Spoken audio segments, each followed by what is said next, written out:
Kalau dari face-nya itu udah kelihatan nggak sih? Waduh, kenapa nih?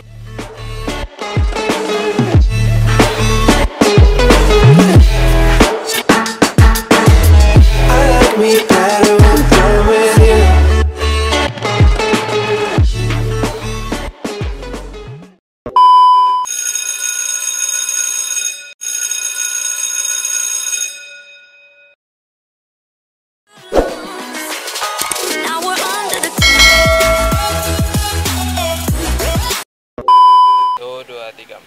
Hai guys, welcome to my vlog. Jadi edisi kali ini karena udah lama banget gue ngobrol, kebetulan ada satu narasumber samping gue. Kenalan dulu mbak. Halo, aku namanya Binky. Oke, itu doang. Udah, itu doang sih. Mungkin kenalan, CV apa? Aduh, gak ada sih. Tiba-tiba aja ditodong, suruh gitu. bikin vlog ya kan. Udah tahu mau Iya. ditanya apa juga sebenarnya. Iya sih. Jadi kebetulan nih mbak, gue mau tanya Gimana? tentang cowok-cowok posesif lah. Oke. Kebetulan banyak mungkin ada pengalaman gitu kan, bisa Oke. di-sharing di sini.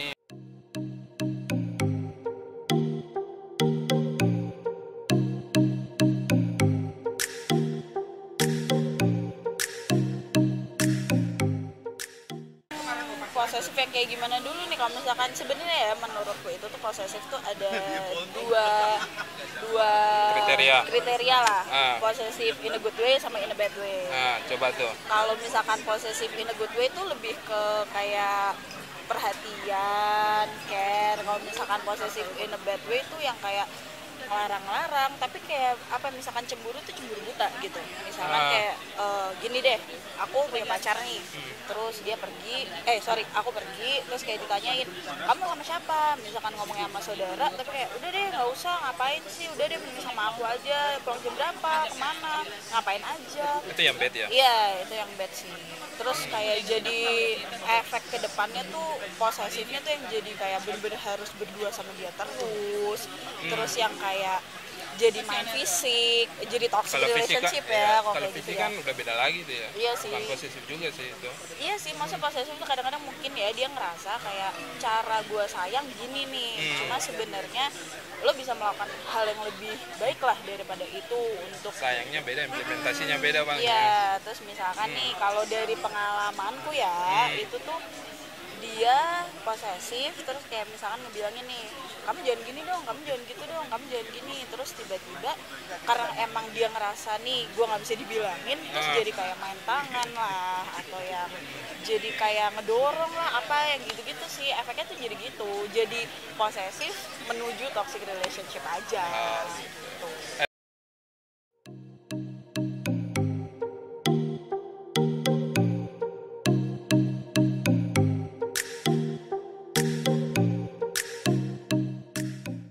Tapi dari pengalaman ada nggak pak untuk kasus seperti itu?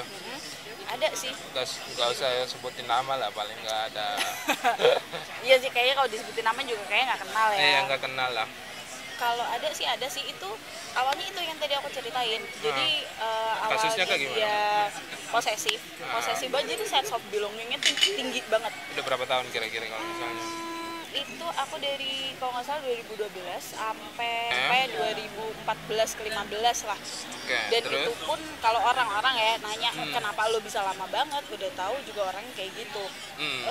Dibilang kayak gitu karena orangnya nggak mau diputusin. Jadi setiap kali mau berusaha untuk mutusin, dianya tuh kayak apa ya, selalu cari cara gitu mas. Kayak selalu cari cara, enggak aku akan maafin kamu. Even worse, pada saat itu gue berusaha mutusin dia itu dengan cara selingkuh.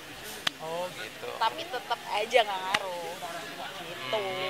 Kayak dia merasa bahwa aku tahu kok kami bisa berubah, padahal sebenarnya juga guanya yang udah gak mau gitu.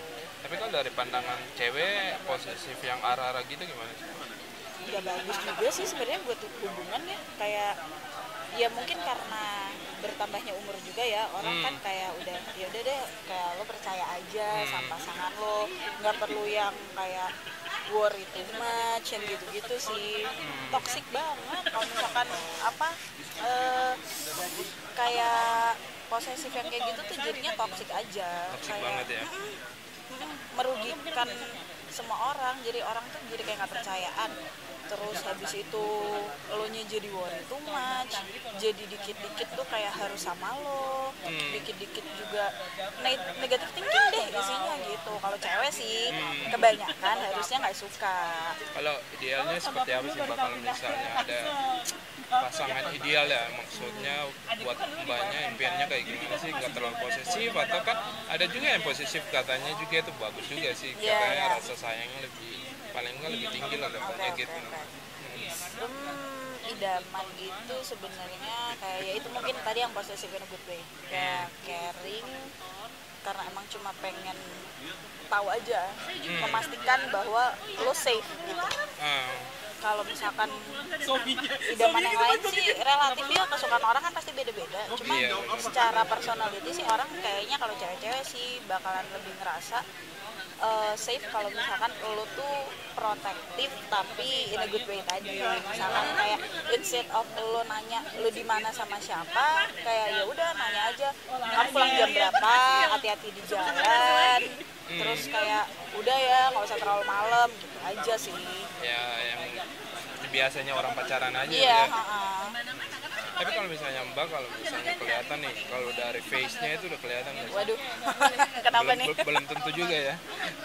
Enggak, maksudnya kalau lihat tampilan, oh tahu banget nih cowok nanti arahnya ke sini, itu kelihatan nggak sih kalau dari penilaian cewek? Enak aja beda lagi. Belum tentu juga sih ya Mas ya. Berapa kali pertemuan paling bisa ya? Nah, baru kayak dari ngobrol dulu atau kayak berapa kali ketemu, teleponan mungkin juga bisa sih.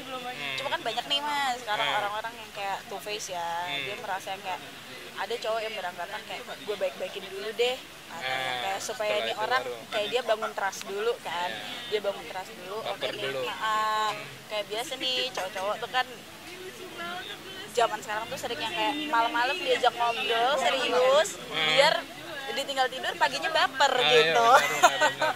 Jadi kayaknya kebanyakan cowok-cowok sekarang kayak gitu ya Mas ya. Cuma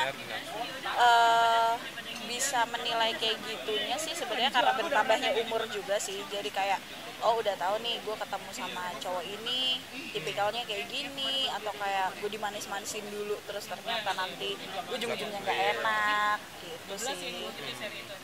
Tapi kalau misalnya tipikalnya banyak kayak gimana sih? Fisik pastilah. Enggak. Gimana ya? Kalau dibilang kalau sekarang sih sebenarnya Personality ada gimana? Personality sih nomor satu, attitude, manner itu nomor satu. Terus kalau gue sendiri tuh suka cowok yang pintar, wawasannya luas. Jadi kalau misalnya diajak ngobrol tuh nyambung, terus nggak kayak orang yang nggak tahu, aduh apa ya ini ngobrolin apa gitu. Sebenarnya kalau misalkan kayak harus tahu segala hal sebenarnya enggak sih. Cuma yang paling enggak kalau lo diajak ngobrol tuh nyambung gitu, enak, tahu bahwa build some good communication itu tuh ada feedbacknya gitu, jadi ngobrolnya tuh dua arah. Iya, kan kalau dari pasangan tuh emang harus gitu ya. Kita nggak usah satu diam terus satu main handphone, ya sama aja buat apa kalau pacarannya model kayak gitu kan? Ya benar banget sih. Jadi mungkin banyak ada pesan buat cewek-cewek yang di luar sana nih. Nah, kalau misalnya cowoknya posesif dari arah, kan ada dua tadi banyak ngomong. In a good way sama in a bad way itu ya. Sarannya gimana? Sarannya sih sebenarnya kalau misalkan kalian merasa bahwa cowok kalian posesif nih, ya udah maksudnya kayak dilihat aja lah, orang kan juga nggak bisa judging from its cover ya. Kalian lihat dulu aja nih kira-kira emang ini orang bisa berubah atau enggak. Maksudnya kayak dengan cara kalian bilangin, kan kalian yang paling tahu celahnya kalian itu kayak gimana nih di hubungan kalian. Kalian tahu ini orang bisa berubah apa enggak. Kalau misalkan memang dia masih melakukan hal yang sama dan kalian merasa nggak nyaman sih, selama nggak bisa diomongin ya udah tinggalin aja. Karena bakalan waste your time, terus ngabisin tenaga juga buat ngadepin orang kayak gitu. Karena sebenarnya kita nggak suka tapi maksain diri sendiri aja kok kayak gitu. Diri sendiri ya? Iya, kalau diterusin nanti jadi toxic relationship. Itu aja ya Mbak ya? Itu aja sih. Jadi terima kasih Mbak udah mau mampir di sini, Mbak Pinky ya. Sama-sama. Ditunggu vlog selanjutnya loh, jadi gitu. Harap. Terima kasih. Jadi guys, itu sedikit pembahasan mengenai ya paling enggak tentang posesif lah, cowok-cowok yang posesif. Dan jangan lupa like, comment, dan subscribe, oke? Oke. Bye. Bye-bye. When I'm with you.